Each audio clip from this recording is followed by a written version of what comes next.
One of the questions I get asked all the time is how to build a team for high performance. Now, whether you are an entrepreneur who's starting off today or whether you are somebody who's been there for many, many years, if your team is not performing up to the standard that you would like, then you need to go back to the drawing board and check and see whether what I am going to teach you today is what you have in place already or not. What I'm going to teach you today are 6 pillars on which your business must rest. And if you have the foundation strong, then your team will perform. And I will share with you how to make your team perform. Because I know that some team members do not perform up to expectations. There are some team members who are probably spoiling the culture of the team. There are some team members who you feel that you want to fire, but you're not able to. There are some team members who you've hired and you know that you've made a mistake immediately the moment you hire them. So, how can you ensure that you can build a team? What are those 6 pillars that are required to build a high performance team? Let's get cracking on that. The 6 pillars that you need to build a team, very easy to remember because I have given it the 6P name. 6 P's for 6 pillars. The number 1 P, purpose. Look inside you and ask yourself, why have you started this business? What is it that is motivating you about this business? Before you think about your team, think about how you are motivating yourself. What is the purpose behind your business? What is that passion that is driving you? Now, all of us business owners, entrepreneurs, solopreneurs, all of us out here have got into business to create some amount of profit. We want to create profit, we want to generate revenue. But is that the only reason why you started your business? Or is it some kind of difference that you want to make? Is there some kind of problem that you want to solve? Because unless you are solving a problem for someone, no one is going to pay you for your product or your services. So, the first thing that you need to ask yourself is write down the 3 reasons as to why you started your business. What is the purpose behind your business? What is that passion that is driving you for your business? And that leads me to the next part, the next P, which is the product. Now, what is very important for you is to understand what is the problem your product is going to solve. Okay. And whether you are giving a service, whether you are giving a product, whatever that niches that you have decided to work on, that must resonate with you. It must be something that you understand. It must be something that you love doing.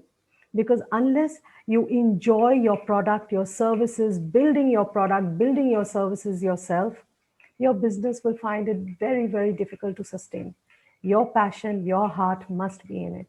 So, what is that product? What is that service that you're creating that solves a problem for someone or for some people?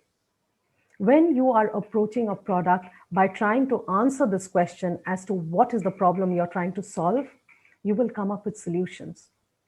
And when you come up with solutions, these are the benefits that you need to present that your product or your services are offering.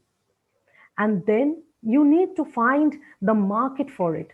Who is it that the product is going to serve? What is your target market? And it can't be the whole world, because the more general you are, the lesser questions you will have to answer as to what specifically your target needs, your target audience needs. So when you are developing your product, one is follow your heart. Understand what you love doing. Your product and service must involve that. Secondly, what is the problem you're trying to solve through your product? What are the benefits, the solutions that your product can give? And finally, who is it that your product is going to serve? Once you find out what all this is, you need to go out into the market and see whether the product works for the kind of people who you think it will work for, whether your services are actually solving the problem. And that is what you do. You validate your product. You go to your target audience, you give it to a few of them to try, you validate your product, and then you figure out your pricing. Now, what your pricing strategy will be depends on the kind of target audience who you have in mind. I have a coaching business and I coach entrepreneurs. So the pricing strategy that I have in mind is different for different types of entrepreneurs. For entrepreneurs who are looking for one-on-one coaching, I have a high pricing strategy for them. But for startups, for people who can't afford my one-on-one servicing, I still do want to teach them. I still do want to help them. So I have a very low pricing product for them so that they can at least start off and gain from my teachings, gain from what I have to say, and build their business on it. So figure out your pricing strategy.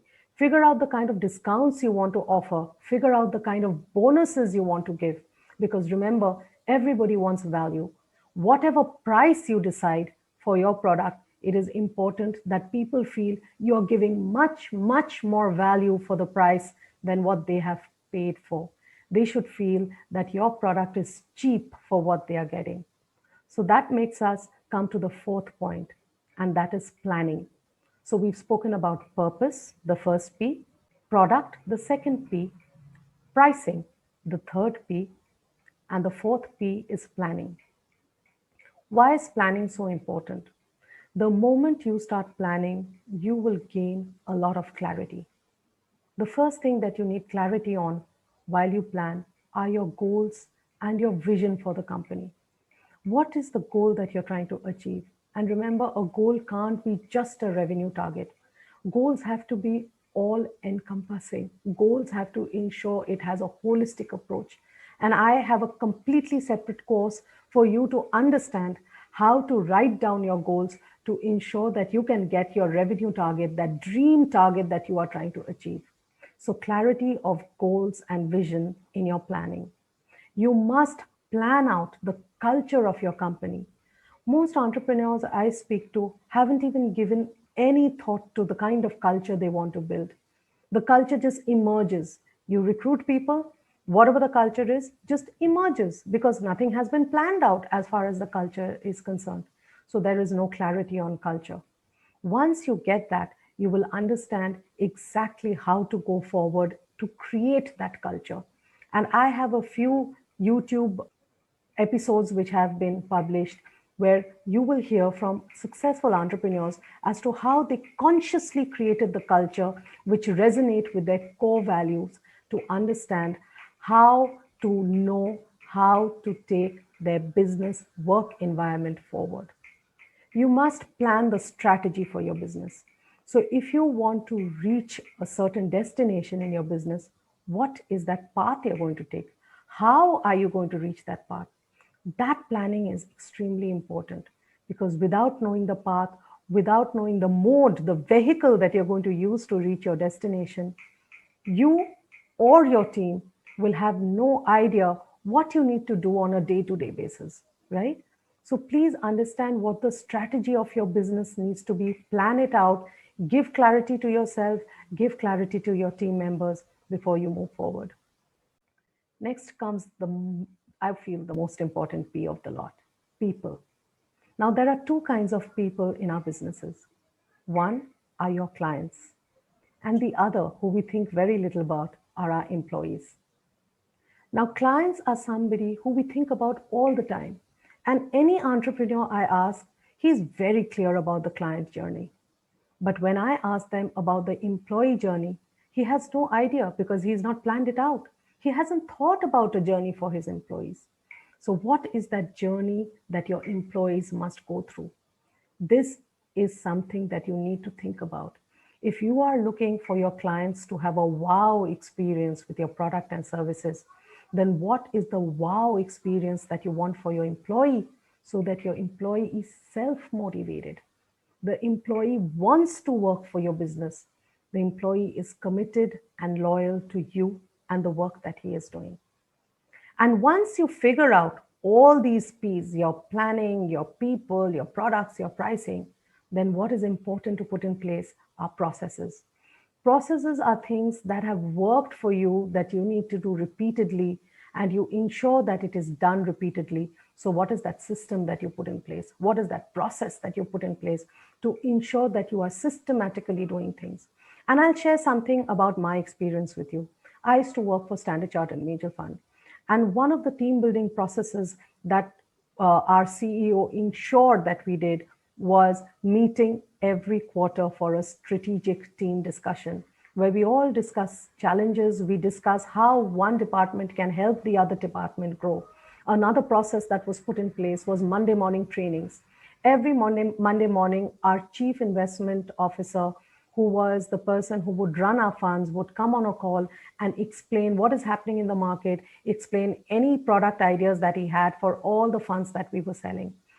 We also did monthly meetings. We did quarterly sales meets. These were all processes that were put in place, meetings that we used to have, which were done regularly, consistently to ensure that the team performance would go up. So once you have these 6 pillars in place, and I'm going to repeat them for you, it's number one, purpose, product, pricing, planning for clarity, people, and processes. Once you have these 6 pillars, this foundation in place, then we can hop across to understand how we can build a high performance team culture. Now, a lot of this is what you will find in my book that is now available in Amazon called Create Wealth by Creating High Performance Teams. Go check it out and see. And if you do want to continue learning with me, then I hold a free masterclass. Subscribe to my YouTube channel, like it, press the notification bell, and you can continue learning for free with me. Bye for now.